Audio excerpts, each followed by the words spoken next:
nanti di sesi akhir ya, tolong namanya diingat-ingat ya, bahwasanya saya belum ujian, jadi nanti di sesi akhir kita akan berikan hanya 1 kali ya, teman-teman ya, hanya 1 kali. Saya sampaikan, hanya 1 kali kita akan membuka untuk ujian perbaikan ya, baik untuk, UTS maupun UAS ya, di luar jadwal yang ditentukan.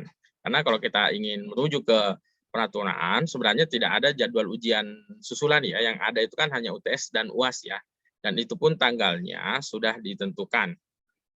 Jadi karena kita menghendaki agar semua teman-teman bisa lulus ya, tapi dengan mengikuti persyaratan, oleh karena itu bagi teman-teman nanti di sesi akhir kita akan beri kesempatan ya, baik yang UTS maupun UAS. Kenapa? Karena bisa dipastikan kalau nilai UTS kosong, ya untuk pembaginya itu tidak akan mencukupi ya, tidak akan mencukupi untuk menghasilkan nilai, karena secara otomatis akan dihitung 0.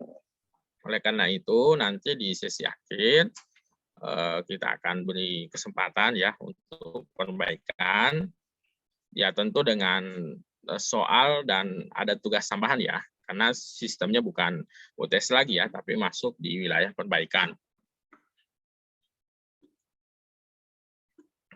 Kemudian untuk ya sama dengan ketentuan untuk absen ya paling ini 4 ya. Ya paling kita bisa toleransi sampai 6 ya. 6 kali tidak hadir, kecuali untuk sakit ya kita bisa, atau sekitar 7 pertemuan tidak menghadiri perkuliahan, maka dengan alasan apapun sebenarnya sudah tidak bisa diberikan nilai ya, mau alasan sakit, izin karena tidak memenuhi kehadiran ya.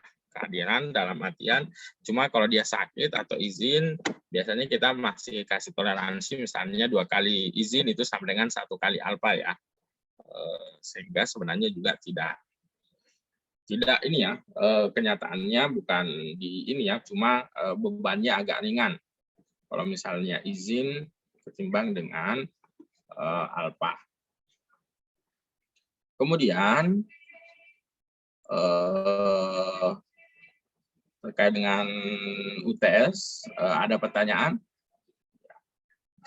Bisa ke soal ataupun yang lain. Sudah dimengerti semua ya?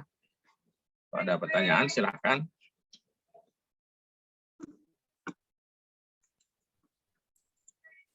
Saya izin bertanya, Pak. Ya, silakan. Untuk terkait spesifik waktunya itu di akhir itu maksudnya setelah UAS atau sebelum UAS atau gimana, Pak? Ini waktu ini ya, jadi biasanya saya selalu menyelenggarakan UAS sesuai dengan edaran ya. Kan di situ ada tanggal UAS ya.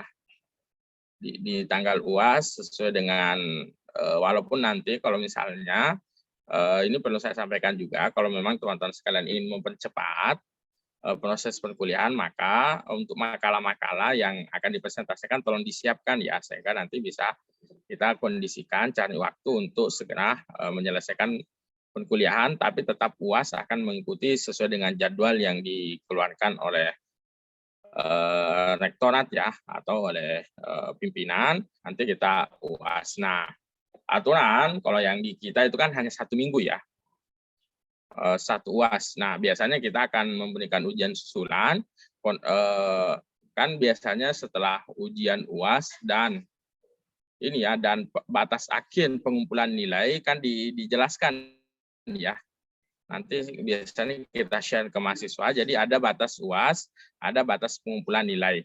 Nah, batas pengumpulan nilai itu biasanya adalah batas terakhir untuk dosen memberikan koreksi ya. Jadi kalau sudah diserahkan maka itu bukan menjadi tanggung jawab dosen lagi ya. Karena sudah dikunci untuk periode semester ini.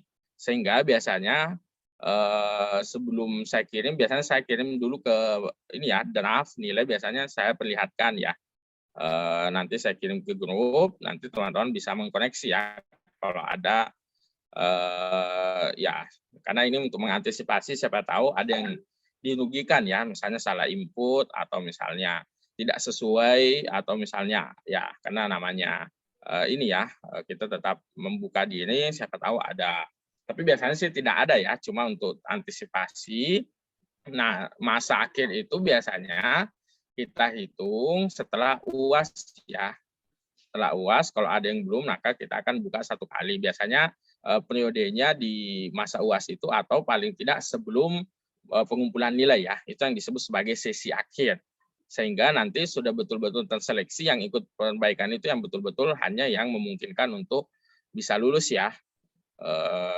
Jadi konsepnya sebenarnya sudah seperti yang tadi saya sampaikan di jadwal tidak ada ya bunyi, yang ada itu kan UTS dan UAS ya, sehingga perbaikan itu biasanya hanya remedial, hanya menjadi kebijakan dosen ya untuk memberikan. Kalaupun tidak ada itu tidak jadi masalah ya. Kalau misalnya pun itu tidak ada, karena memang tidak menjadi tanggung jawab ya, karena tidak disebutkan di dalam jadwal ya, maksudnya adalah itu hanya kebijakan dosen yang bersangkutan. Seperti yang tadi saya sampaikan, karena kita menghendaki agar semua teman-teman sekalian menginginkan teman-teman sekalian semuanya bisa lulus, sehingga kita masih buka kesempatan 1 kali ya.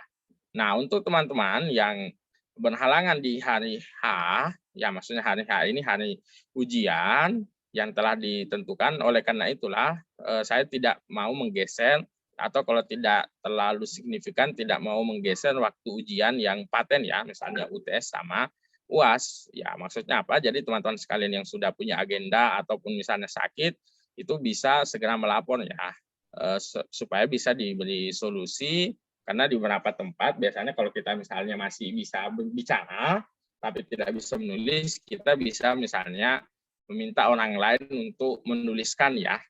Yang penting menyampaikan itu boleh, atau misalnya buat surat keterangan. Tapi kalau sudah ujian baru konfirmasi, saya kira itu menjadi sulit ya.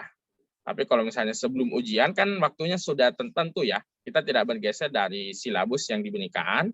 Sudah ada jadwal. Kalau misalnya qadarullah ya, teman-teman sekalian berhalangan dan memang itu ujian, ya makanya biasanya kita agak selektif ya. Biasanya meminta mana surat keterangan, mana surat tugas atau apa.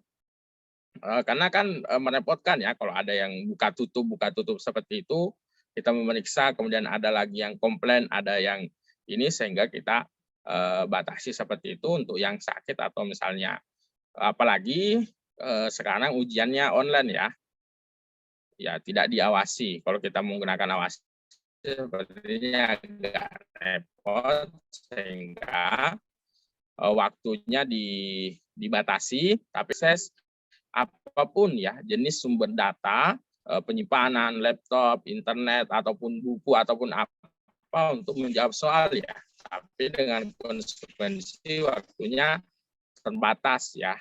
Itulah yang disebut sebagai ujian. Kalau makanya disebut sebagai ujian ya. Memang ada mekanisme untuk menguji ya, menguji teman-teman sekalian. Kalau penugasan ya kita tidak ada batas waktu ya. Biasanya kalau ujian asli kita akan awasi ya. Tapi kalau mengikuti beberapa format ujian online itu agak berat, karena misalnya kita harus menggunakan 2 perangkat ya. Satu yang disorot ke kita untuk melihat aktivitasnya dia, ini satu yang digunakan untuk bekerja ya. Misalnya di laptop, sehingga butuh 2 perangkat. Nah ini merepotkan ya kalau harus diawasi. Tapi kalau berapa ini kita akan mencoba untuk mengawasi ya, tapi karena jenis mata kuliah sehingga kita sehingga untuk yang tadi bertanya terkait dengan waktu ya, biasanya rentannya itu di masa UAS atau paling banter sebelum masa penilaian ya. Masa penilaian ya, maksudnya adalah kita dosen juga diberi batas waktu, karena kan teman-teman sekalian sudah menjalankan kewajibannya ya. Nah, maka juga dosen dituntut untuk menjalankan kewajiban. Kewajiban apa saya? Kewajiban saya apa? Berarti kewajiban saya adalah memeriksa dan memberikan nilai ya. Nilai itulah sebagai bentuk akhir, sebagai tugas saya sebagai seorang dosen khusus untuk semester ini yang akan saya serahkan. Nah, di situ di batas penyerahan itu kan ada tanggalnya ya, nanti akan dirilis oleh pimpinan atau oleh bagian akademik ya, biasanya sebelum tanggal itu ya. Sehingga teman-teman yang nanti bermasalah atau apa masih bisa konsultasi di poin itu ya, apakah masih bisa diluluskan atau tidak. Tapi setelah itu maka itu akan ditutup ya, akan dikunci. Berarti untuk yang mengulang itu ini akan dibuka untuk periode selanjutnya ya. Sehingga mengecek nilai atau segera itu masih bisa ya, mengecek siakat apa nilainya sudah keluar atau seperti apa, karena masih ada masa transisi ya, masa rentan itu. Sehingga biasanya seperti yang tadi saya sampaikan, bahwasanya perbaikan juga untuk UAS ya, berarti teman-teman juga yang setelah selesai UAS ya, berarti selesai semua, ada perbaikan, maka boleh. Nah, untuk yang mengumpulkan pun, yang 13 orang itu, yang mengumpulkan itu pun belum ada jaminan dia akan lulus ya, karena file yang dimaksud ya.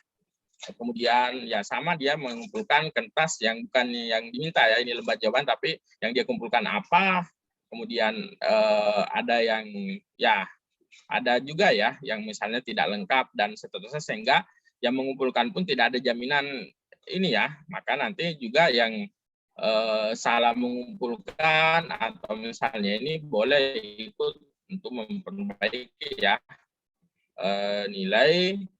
Jadi kita buka untuk UAS, UTS, dan pengumpulan tugas ya, untuk memenuhi persyaratan-persyaratan.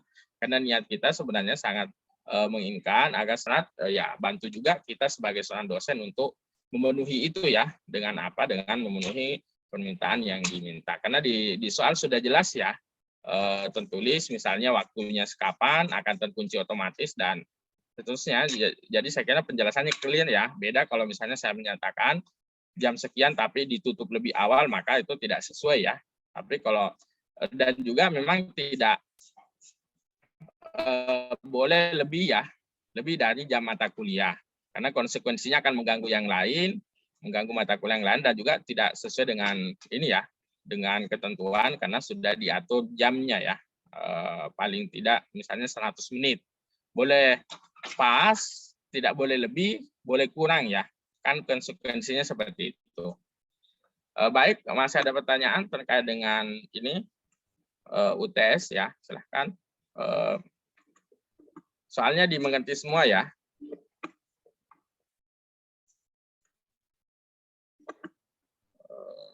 Silahkan kalau masih ada. Bapak, Ya. untuk materinya masih sama kayak yang diujikan kemarin waktu itu UTS ya, Pak? Kemarin kan tadi sudah saya sampaikan ya, terkait dengan materi bahan kajian ya tentu sesuai dengan apa yang kita pelajari ya. Tapi terkait dengan soal ya tentu mungkin akan diperbaiki ya, atau misalnya akan disesuaikan. Kan dari yang kemarin ada berapa soal, suruh hanya memilih 6 ya.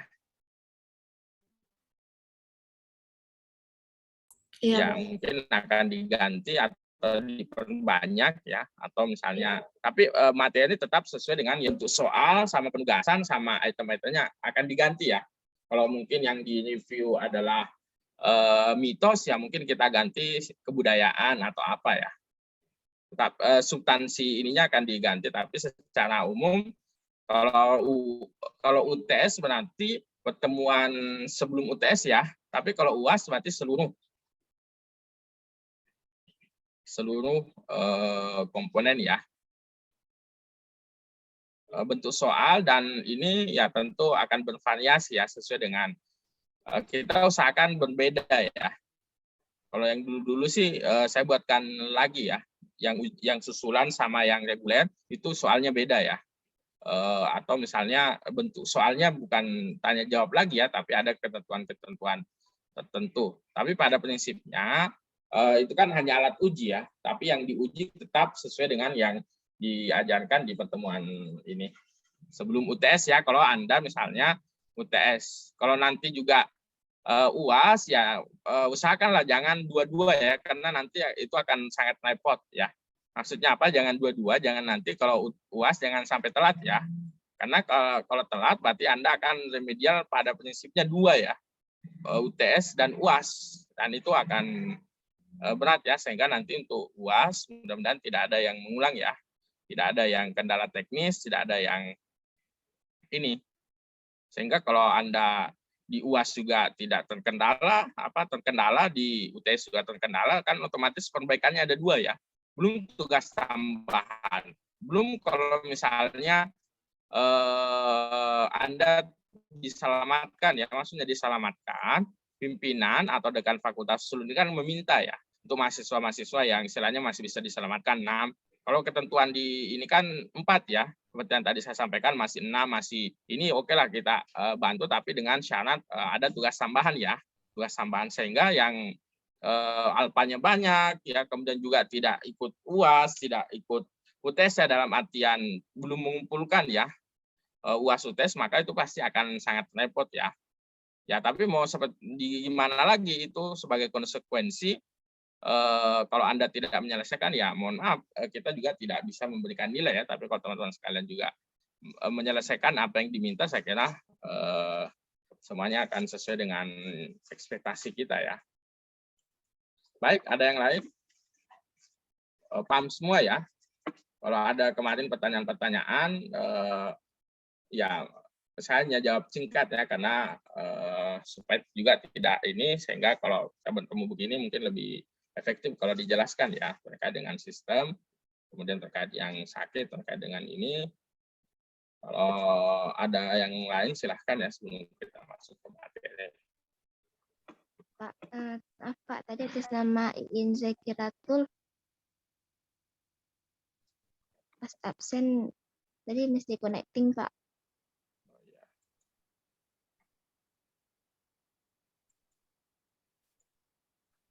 Baik, ada yang lain?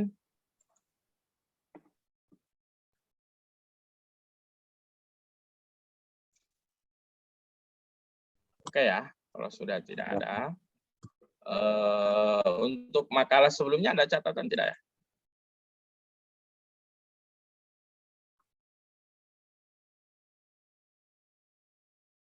Ada Bapak.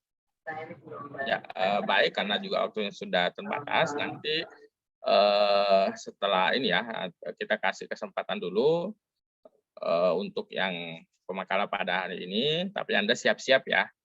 Nanti kita kasih kesempatan untuk presentasi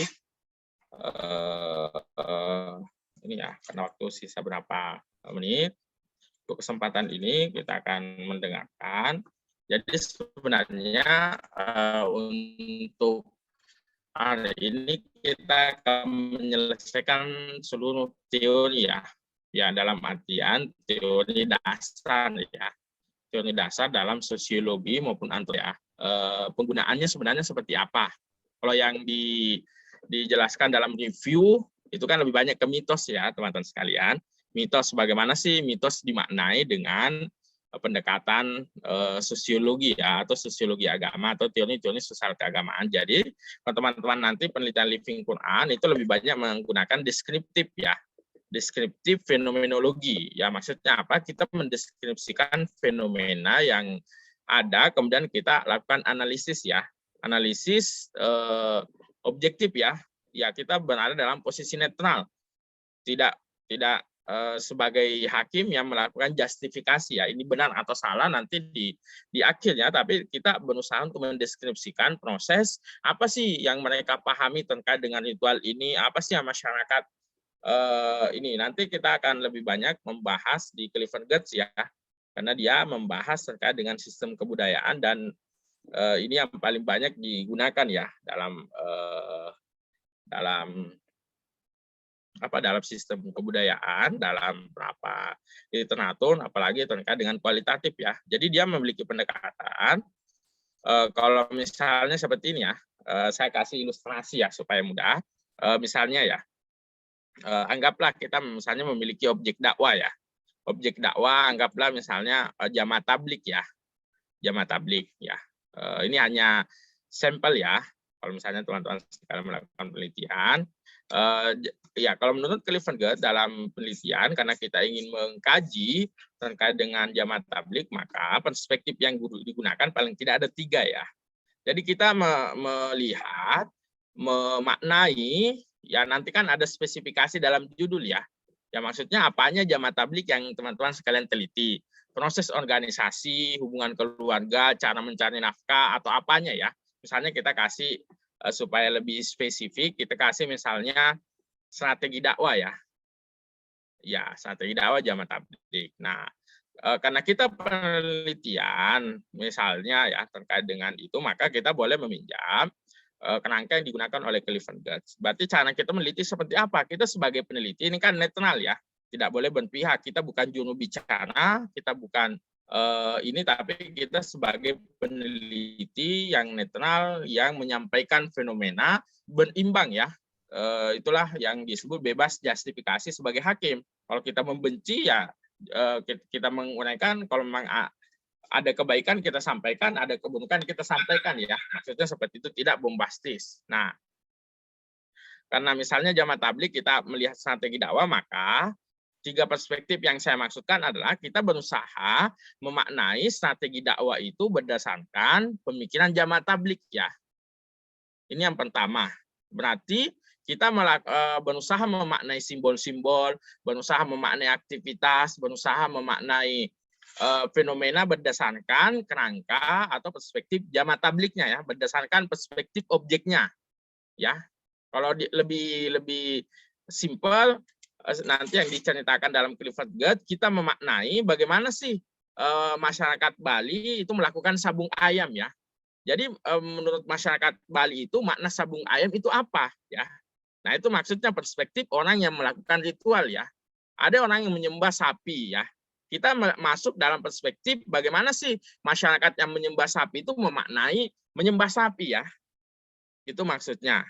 Sehingga kita akan mendapatkan thick description ya, deskripsi yang mendalam. Jadi kita maknai dulu menurut si penyembah berhala ini, kalau menyembah sapi itu maksudnya apa, maknanya apa ya.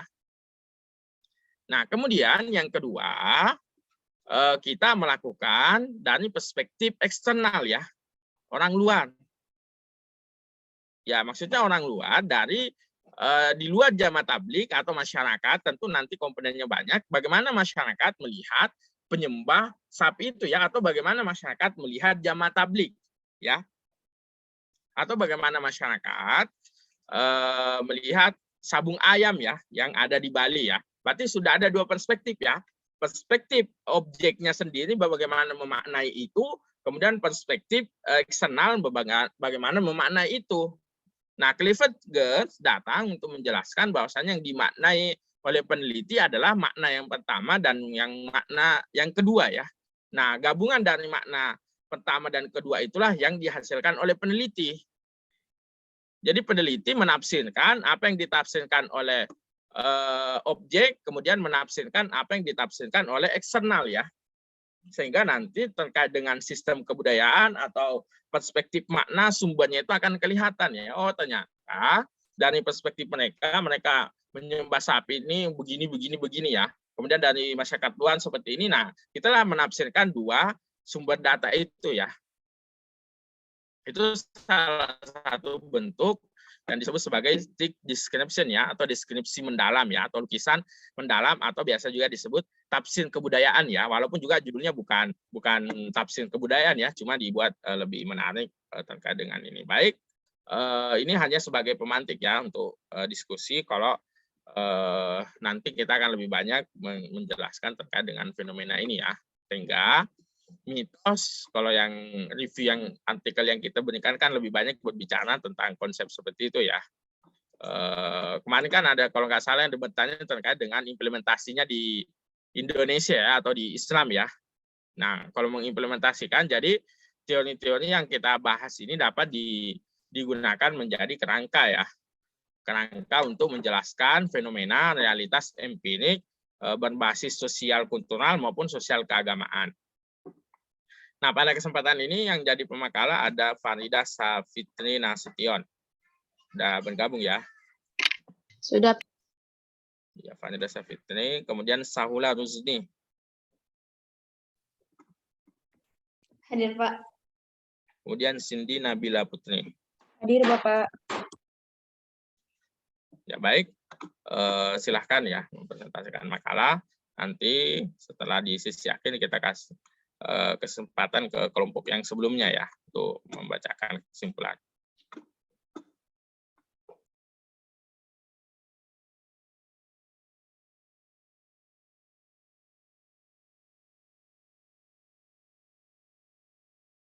Akan membacakan kesimpulan makalah kami.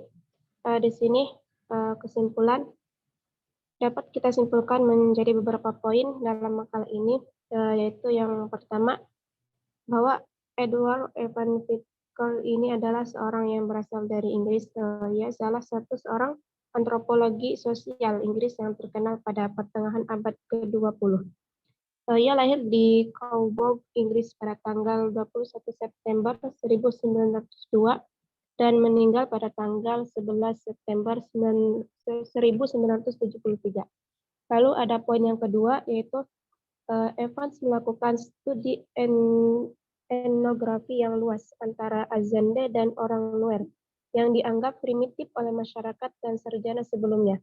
Ia berargumen bahwa agama Azande, yaitu sihir dan nubuat, itu tidak dapat dipahami tanpa konteks dan fungsi sosialnya.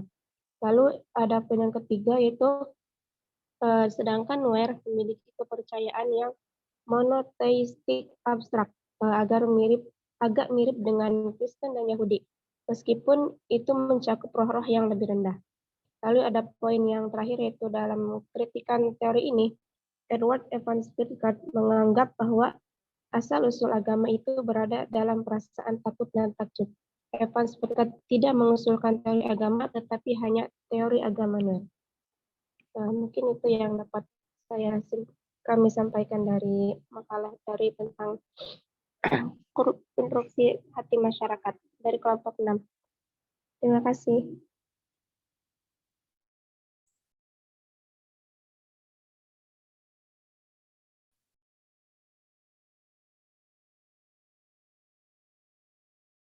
Baik, terima kasih pada kelompok 6.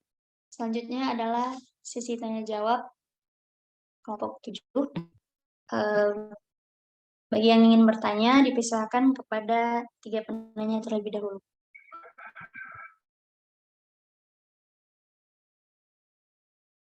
Assalamualaikum Kak, punten Winda izin bertanya boleh? Silakan Kak Winda. Baik, terima kasih Kak. Jadi gini, kan berarti kesimpulannya itu kan menurut Clifford Geertz itu tuh budaya adalah suatu sistem makna dan simbol yang disusun dalam rangka kita itu ingin memberikan nilai-nilai salah satunya gitu. Nah, pertanyaan Winda,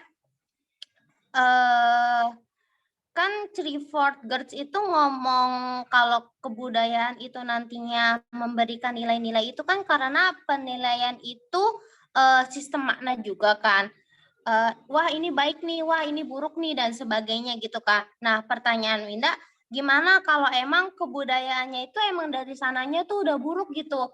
Bagaimana sesuatu yang udah buruk itu justru dijadikan penilaian dalam menilai suatu hal gitu Kak.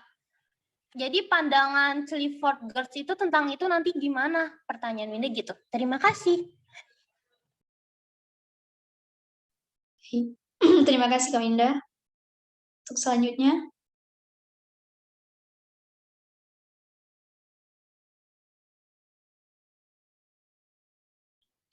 Assalamualaikum warahmatullahi wabarakatuh. Mohon izin bertanya kepada para pemakalah. Ya, mohon izin ya. Ini mungkin kalau saya pahami sedikit terkait dengan si Clifford Geertz ini, menafsirkan agama bahwasanya itu merupakan sebuah interpretasi juga ya, atau bagian dari sebuah kebudayaan seperti itu. Nah, kalau semisal ia pun melakukan kajian agama dalam antropologi budaya seperti itu, nah akankah dia menemukan suatu agama yang memang sudah sudah ada dalam kitab suci seperti itu. Karena kan memang selama ini mungkin kan dia itu melakukan kajian agama terhadap bagaimana kondisi suatu kemasyarakatan dan lain sebagainya gitu. Terus seperti apa tanggapan si Gretz ini dalam hal agama yang ada dalam sebuah kitab suci? Seperti itu, Kak. Terima Berarti ada kasih. 2 pertanyaan ya, Kak Hamidah? Ya, kurang lebih seperti itu. Boleh minta tolong diulang sekali lagi? Baik, sebenarnya sih simpelnya seperti ini aja. Jadi kan memang si Gretz ini menganggap bahwasanya agama ini sebagai bagian dari budaya, seperti itu deh ya lahirnya. Nah, terus bagaimana tanggapan si Gretz ini terhadap suatu agama yang memang sudah terbentuk atau sudah ada dari segi kaidah atau peraturannya itu yang ada di kitab suci. Seperti itu. Soalnya kan biasanya ini Gretz ini kan melakukan kajiannya kan terhadap studi sosial kebudayaan ya, gitu. Jadi mengadakan agamanya itu dari studi sosial. Terus bagaimana anggapannya terhadap makna sebuah kitab suci yang ada dalam agama? Karena kan itu suatu hal yang termasuk hal yang sakral ya. Seperti itu, Kak. Apakah sudah bisa dipahami? Lebih Ya, kurangnya. Kak. Baik, terima kasih.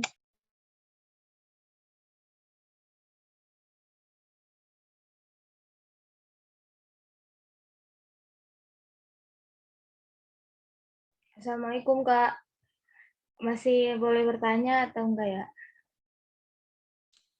Iya, masih, Kak. Iya, izin bertanya. Jadi kalau GERS ini apa tuh sebagai ilmuwan yang antropologi aja gitu ya, enggak sosiologi. Nanya itu terus sama apa itu kan kalau GERS ini kan tentang agama itu kan sebagai sistem budaya. Nah, mengenai kelebihan dan kekurangan teori GERS ini tentang agama sebagai budaya itu apa ya Kak? Kalau boleh tahu gitu. Kelebihan dan kekurangan dari teori GERS ini tentang agama sebagai budaya.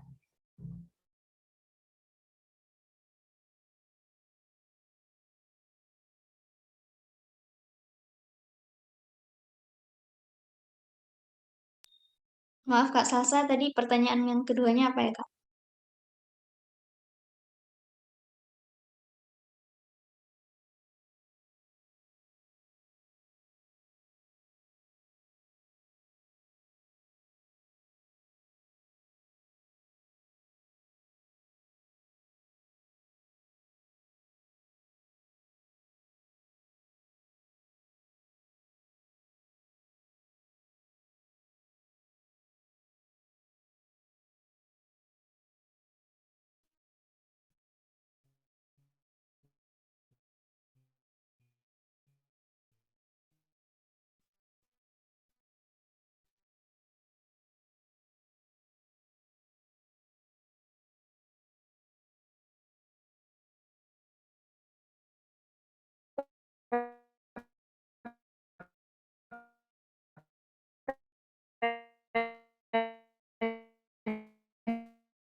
Punten Kak, putus-putus.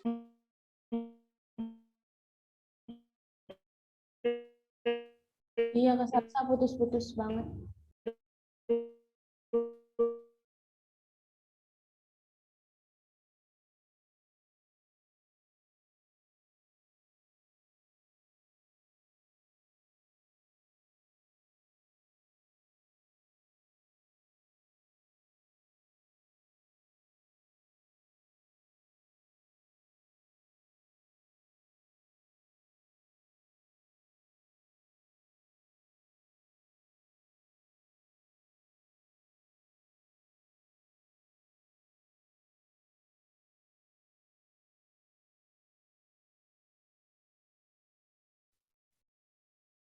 Mungkin dari Kakak pemakalah ada yang ingin menjawab pertanyaan? Bisa diulang dulu, Kak, pertanyaan-pertanyaannya. Oh ya, baik. Ada pertanyaan yang pertama. Agama itu kan bagian dari kebudayaan. Nah, gimana kalau misalnya dari budaya itu sendiri udah buruk, gimana pandangan Gertz tentang budaya tersebut? Terus pertanyaan yang kedua, bagaimana tanggapan Gertz tentang agama yang sudah terbentuk dari sananya dan makna-makna yang terkandung di dalam kitab suci? Terus pertanyaan yang ketiga, apakah Gertz itu seorang antropologi saja atau seorang yang sosiologi juga? Dan pertanyaan keduanya tadi Kak Sasa masih putus-putus. Assalamualaikum Kak Sahula, izin menjawab pertanyaan yang terakhir tadi ya. Mungkin Oh tadi iya, silakan Kak. iya, tadi ada disinggung sebenarnya Gertz itu siapa sih gitu kan. Nah, kalau menurut saya jadi 3 poin yang bisa kita ambil. Jadi Gertz itu yang pertama, beliau itu seorang antropologi budaya dari Amerika. Terus selain itu juga beliau itu tokoh sebagai tokoh ilmu sosial. Terus yang ketiganya, beliau itu memiliki ketertarikan terhadap agama. Gimana kita bisa tahu, Kak? Ya dilihat aja dari buktinya dari segala karya-karyanya, dari segala aspeknya dia sangat tertarik dalam bidang agama. Seperti tadi yang ada dipaparkan di makalah ya, itu merupakan juga dari karya-karya beliau sendiri. Jadi itu. Terus apa lagi ya? Tadi pertanyaannya, yang pertama seperti apa kalau boleh diulang Kak Sahula? Pertanyaan yang pertamanya.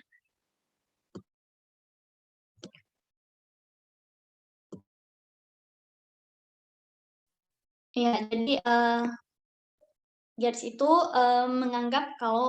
menilai kalau misalnya kebudayaan itu juga agama itu juga bagian dari kebudayaan. Benar kan Kak Winda?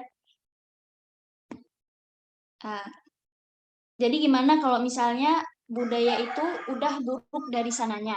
Gimana pandangan Gertz terhadap budaya tersebut?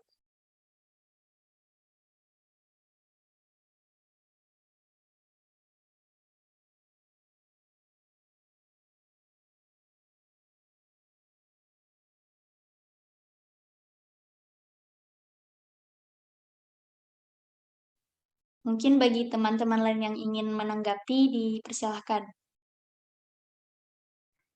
Ya, Assalamualaikum. Mohon izin menanggapi ya untuk pertanyaan dari Kak Winda tadi yang terkait dengan sebuah perilaku ya. Bagaimana tadi kan kalau agama ini dilihat dari budaya, lantas bagaimana kalau budaya itu memiliki perilaku yang baik, terutama yang buruk seperti itu.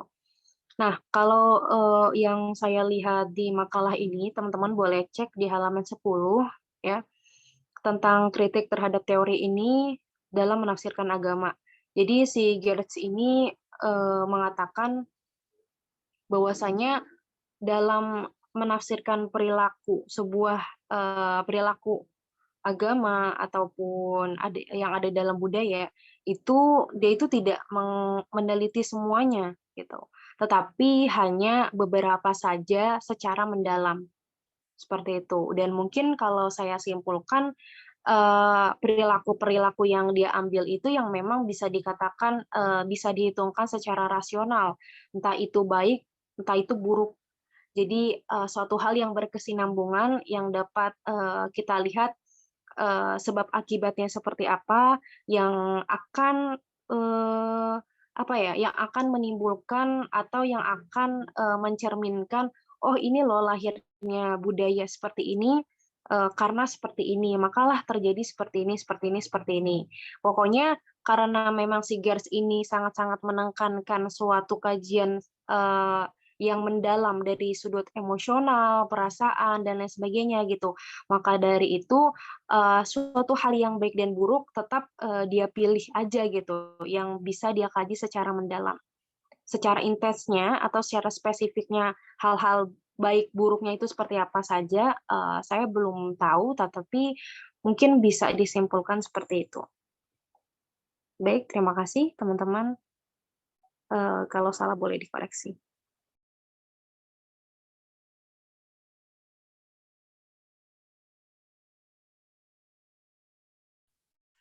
Baik, terima kasih Kak Hamidah atas tanggapannya. Selanjutnya pertanyaan Kak Salsa yang kedua yaitu mengenai kelebihan dan kekurangan teori GERS yang tentang agama sebagai budaya. Ini maksudnya gimana ya Kak Salsa?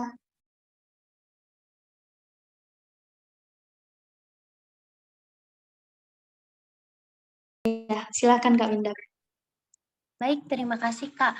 Sebelumnya, ini tuh ada hubungannya, ada kolerasinya sama GERD itu memaknai manusia itu sebagai makhluk yang simbolik sama budaya itu sendiri. Jadi menurut GERD, manusia itu adalah makhluk yang simbolik. Makhluk yang simbolik itu maksudnya apa? Jadi manusia tuh misalnya nih ya, Winda ngeliat nih ada tembok yang retak gitu kan. Winda tuh kan gak bakalan kayak ya udah temboknya retak gitu. Tapi Winda tuh bakalan mikir gini. Winda tuh bakalan menempelkan makna di situ. Itu kira-kira temboknya retak karena apa ya? Karena gempa, karena emang bangunannya yang udah ringkih atau gimana gitu kan. Nah, sebagaimana suara serak kalau misalkan kakak-kakak nggak dengar Winda suaranya serak, kan kakak-kakak pasti kan memberikan makna kepada Winda kan ya, memberikan simbol kepada Winda, kan simbolnya tadi suara serak gitu ya.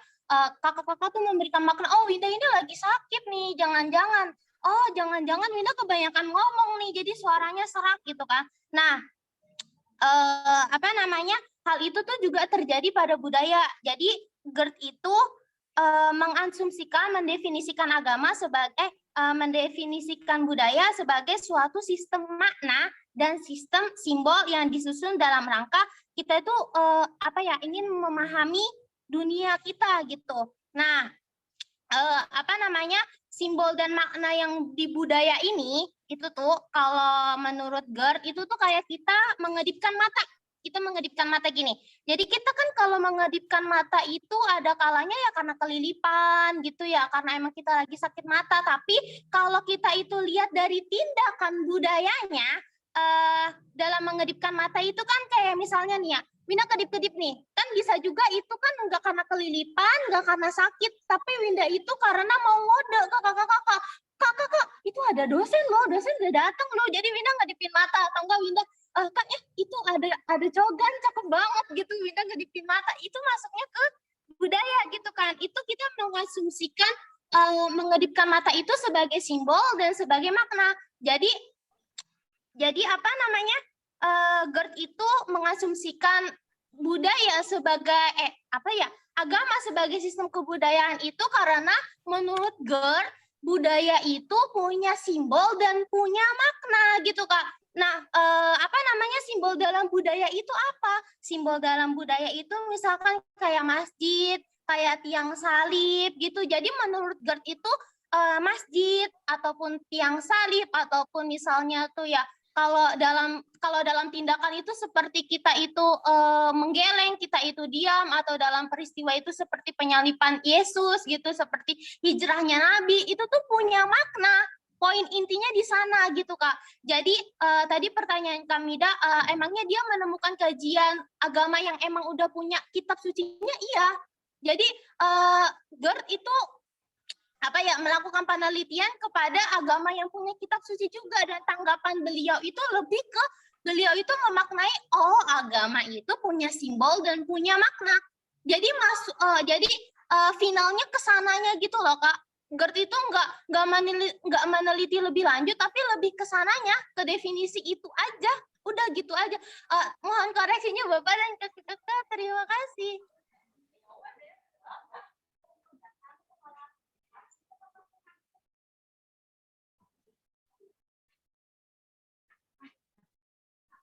Assalamualaikum Kak.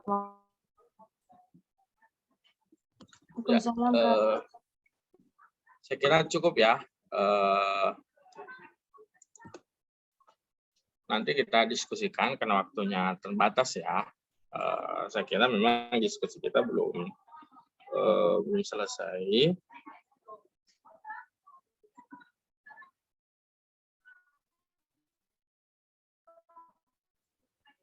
Ya, jadi ada beberapa hal yang ingin saya sampaikan.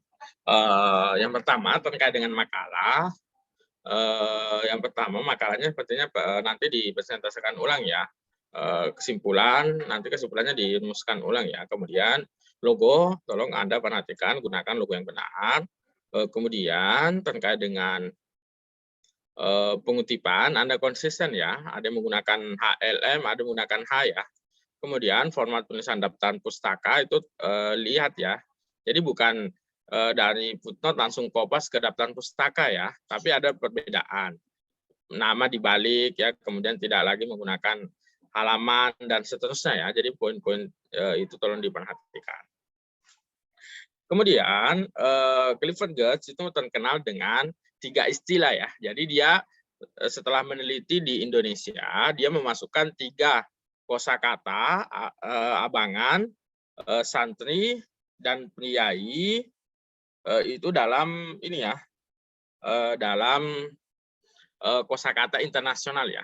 Walaupun nanti di belakangan dunia akademik ini menjadi geger ya, banyak menolak, banyak menentang, tapi ala kulli hal itu menjadi pemicu ya untuk melakukan penelitian lebih dalam. Nah, seperti yang tadi disampaikan, saya singgung sedikit ya, ini karena tidak disinggung. Ini kan ada 3 istilah ya, abangan, santri, dan priai. Nah, ini sebenarnya berasal dari asumsi teori dasar, modernisme, dan tradisional ya. Jadi dia membawa 2 kultur masyarakat tradisional dan modernisme dalam masyarakat Indonesia ya. Kemudian dari hasil pemaknaan itu muncullah 3 istilah ya. Istilah yang pertama adalah abangan. Abangan ini adalah masyarakat Jawa yang masih menganut sinkretisme ya. Masih percaya tahayul, masih percaya sakit, masih jampi-jampi, masih percaya dukun, masih percaya, inilah yang kategori yang pertama ya, yang disebut sebagai abangan. Kemudian yang ketiga ada yang disebut sebagai priai ya. Priai inilah golongan masyarakat yang dianggap sebagai modernisme ya. Orang-orang aristokrat ya, orang-orang yang di pemerintahan, orang-orang yang di administrasi, orang-orang yang kalau dalam konteks itu sudah mengenal modernisme ya, atau misalnya sudah berpakaian rapi, kemudian menggunakan sepatu ya, menggunakan alat administrasi ya, atau biasanya disebut sebagai aristokrat ya. Nah, inilah yang kategori ketiga yang biasa disebut sebagai priai. Nah, santri adalah masyarakat muslim yang lahir dari pendidikan Islam ya. Sederhananya seperti itu, sehingga klasifikasi itulah yang memberi gambaran terkait dengan hasil penelitian yang disampaikan oleh Clifford Geertz ya. Jadi sederhananya sebenarnya seperti itu. Dia awalnya membawa teori terkait dengan tradisional dan modernisme ya. Sehingga dalam struktur masyarakat dia menggunakan 3 polarisasi ya. Menyebut sebagai kaum abangan itulah yang masih masyarakat ini ya, masyarakat yang dianggap masih ini ya, masih percaya takhayul, mitos dan seterusnya, masih sinkretisme ya. Kemudian masyarakat yang kedua yang disebut sebagai santri, kemudian yang ketiga ini lebih mencerminkan terkait dengan aristokrat ya, atau politikus atau masyarakat yang dianggap merupakan bagian dari priai ya. Jadi 3 konsep dasar itu ya untuk memberikan polarisasi atau kategorisasi terhadap masyarakat. Ya walaupun ini dikritik habis-habisan ya. Tapi seperti yang tadi saya sampaikan, dialah yang mempopulerkan istilah ini ya. Jadi dengan mempopulerkan istilah itu nanti kritikan begitu keras ya. Kemudian yang menarik juga ini terkait dengan saya tambahkan sedikit ya, terkait dengan apakah antropologi, sosiologi itu merupakan sains ya. Ini merupakan pertanyaan paling mendasar ya. Ya kalau kita menuju ke UNESCO, ilmu itu bukan hanya masuk kategori ilmu sains ya, tapi ada ilmu sosial dan humaniora. Kita lebih banyak terkait dengan penelitian. Dulu kan kita mendengar ada 2 hegemoni ya, kuantitatif dan kualitatif ya. Ya, teman-teman ya, kita mendengar 2 hegemoni dalam penelitian, kualitatif dan kuantitatif. Kuantitatif itulah yang dianggap representasi dari sains ya. Kemudian kualitatif itu representasi dari ilmu sosial maupun ilmu budaya ya. Dia mencari makna. Sedangkan yang kuantitatif itu generalisasi, melakukan eksperimen ya terhadap objek. Nah, karena objek kita adalah kualitatif, maka objek dasarnya itu kan manusia ya, dan manusia itu selalu dinamis. Jadi kalau kita hanya mendengar ada 2 hegemoni, jadi 2 hegemoni ini pernah bertengkar ya. Jadi bukan sekedar hubungan harmonis yang kita lihat. Ini bertengkar ya, dalam artian yang kuantitatif mengatakan ya si ini tidak logis ya, ngapain mencari makna dan seterusnya. Yang ada itu ilmu itu adalah sesuatu yang pasti ya, 1 tambah 1 ya, ilmu matematik, ilmu fisika, ilmu sains ya. Tapi ilmu sosial juga mengatakan untuk apa mencari ini kalau tidak dapat dimaknai dalam kehidupan. Ya, jadi bukan sekedar hanya ada 2 hegemoni ya, tapi hegemoni ini juga merupakan antitesis ya, merupakan lawan. Ya, makanya ada 2 mazhab besar ya. Poros ketiga ada juga yang multi metode, tapi untuk saat ini masih berkembang di wilayah itu ya. Ya, nanti itu kan untuk menjawab pertanyaan tadi, mengatakan apa antropologi atau kualitatif atau mencari makna ini logis atau tidak. Makanya kan ada 2 bentuk ya, kuantitatif dan kualitatif. Iya, jadi yang sains murni itu eksperimen itulah masuk di kuantitatif ya.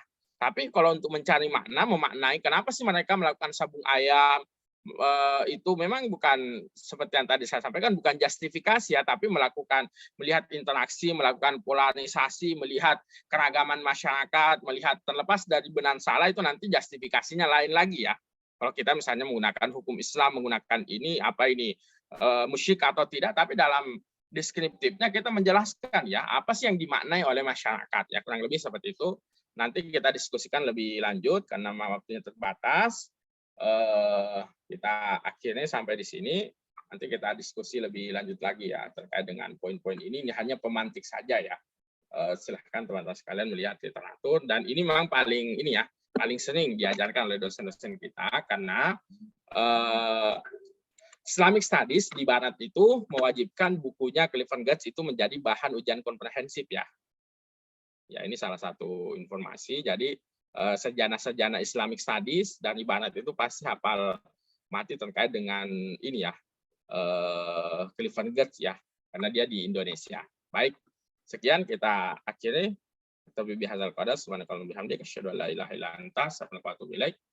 Terima kasih kepada semuanya pemakalah ya, baik yang kelompok pertama maupun kedua dan juga para audiens. Assalamualaikum warahmatullahi wabarakatuh.